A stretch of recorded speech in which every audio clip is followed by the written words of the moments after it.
Sometimes you need to lose muscle to improve your performance. It's true. Watch this. Our next caller is Chris from Oregon. Chris, what's happening, man? How can we help you? Hey, thanks again for being here and answering this question for me. So my question is really more about performance rather than health and, basic long-term sustainability. So I've been lifting for about 12 to 15 years, pretty consistently. I'm 35 years old right now, and I'm 5'11", 184 pounds. So over about 6 years ago, I got into marathon running, and I've been trying to balance marathon running with weightlifting. And I've kind of hit a plateau with the marathons. And, it's a pretty good marathon that I can run, but to really kind of break through that next level, I think I need to be a little bit lighter. And I've been DEXA scanned about 3 times in the past year and a half. I always come in at about 11% body fat. And I find that if I try to get much below that, maybe into the very high 9s or low 10s, I really start struggling with my training. And basically, I don't know how to now get to maybe 175 pounds so I can race faster without feeling either like total garbage and therefore not being able to train for the marathons, or pairing off some muscle. So I have MAPS Anabolic and I have MAPS Performance, both fantastic programs. I love MAPS Performance. It works so well for me. I love that type of workout, but running it even at those higher rep ranges that, phase, I think 2 and 3 both have pretty high rep ranges. I'm not going to lose any muscle at a minimum. So do you have any suggestions on how I might go about this with the MAPS program, or am I looking at this all wrong? Yeah, this is actually easy. By the way, MAPS is too effective. So if you follow any MAPS program, it's got too big, man. No. Here's the deal. I can tell you right now too much muscle. I can tell you what your problem was before. So I've trained a couple of marathon athletes, and we had to do this. And the reason why you did this wrong before is you tried to do it through diet. Am I right? You try to get leaner, dropping weight by just yeah. That's a problem because you need the calories for fuel. And now here's what you do.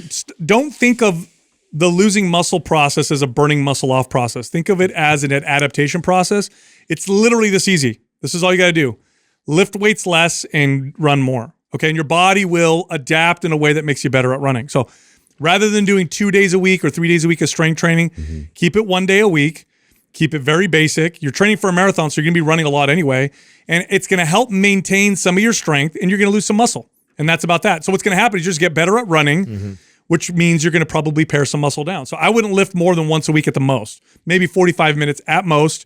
Keep the intensity moderate at the highest level, and just do your running. And you'll find that you'll start losing muscle. And don't worry about the diet. Fuel your body with the appropriate level of calories. Who's our buddy who's a fan of the show? We had him on a long time ago. Zach. Thank you. Zach Bitter. Bitters. Yeah. You follow Zach Bitter? You know who that is? He's a great one. Oh, of course. Yeah. Zach's great. Yeah. Did you know we interviewed him a long time ago?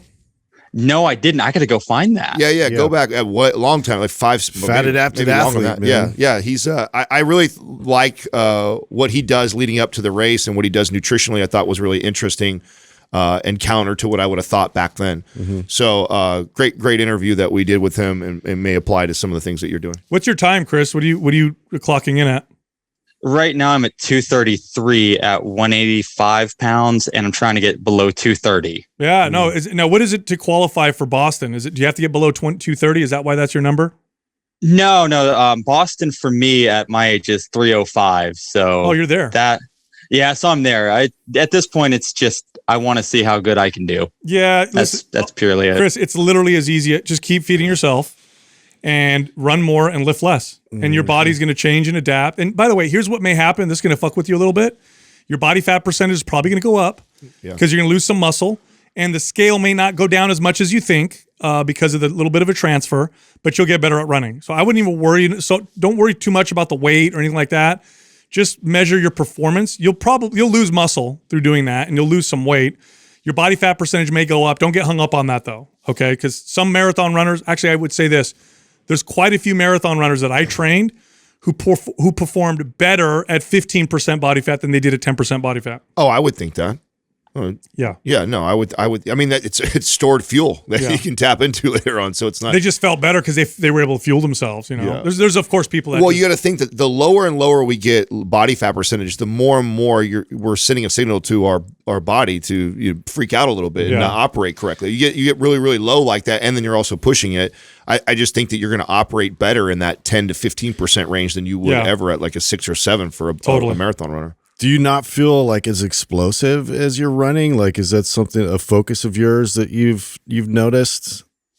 No, I feel pretty great when I'm running. I mean, the training's really, really solid. It's just, people that are the people that are my height that are trying to run, sub 230s, they're usually about 140 to 145 pounds at most. So 40 extra pounds carrying around for 26 miles. It's typically not, not the same guy, Yeah. Sal hit it on the head though. It's actually not that hard. It's, it's the greatest challenge mentally, 100%, because you're probably one of the more buff looking runners out there. And that probably feels 184, 10% body fat. You probably look really, really damn good. And so you're asking a performance question. And so the answer is, care less about, kind of how you look and actually just lift a little less and keep running the way you are or more, and your body will actually adapt. You could pick one of the workouts for Maps Performance, one of the foundational workouts, and just do that once a week. Once a week. And that's pretty. And the mobility you can always do, of course, because that's going to be good for you. I'm going to make a prediction, Chris.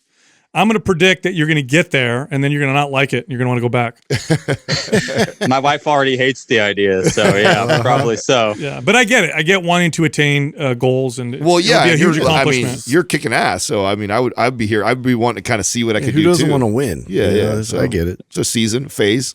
Yeah, but that's it. Just lift way less and keep running the way you are, and it'll happen. Hey, circle back though. I'd like to hear how it goes for you. All right, cool, man. Hey, thanks again for all you do. I really appreciate you. You got it. Chris. All right. The first time I had a client where this became a thing, I did it totally wrong, right? So I got this client, marathon runner. That was their main focus. Tried to have him do more lifting. Well, I was trying to get him shredded. Yeah. I'm like, well, muscle is good. Yeah. Let's just get you lean. And he's like, and he was getting leaner. And he's like, but my times are worse and worse and worse. And I'm like, what the fuck? And then I'm like, maybe he just needs to be smaller and maybe have a higher body fat. So I said, hey, listen, man, I'm going to train you once a week for 30 to 45 minutes. We're going to stop this lifting. You're going to just run, and you're probably going to lose strength. You're probably whatever, and then let's see what happens. And lo and behold, he got way better at running. And then, of course, it's one of those facepalm moments. Like, of course, Well, and too, I only asked. I know he's doing strength training, so that makes sense that he would feel like he's strong and explosive as he's running. Because that was an issue with some marathon runners I've trained before. Was they didn't have that kind of snap, to be able to have breakaway speed when they needed it.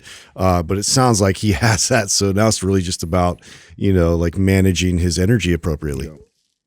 Look, if you like our information, head over to mindpumpfree.com and check out our guides. They're all free, and they can help you with most health and fitness goals. You can also find all of us on social media. So Justin is on Instagram at mindpumpjustin. Adam is also on Instagram at mindpumpadam, and you can only find me on Twitter at mindpumpsal.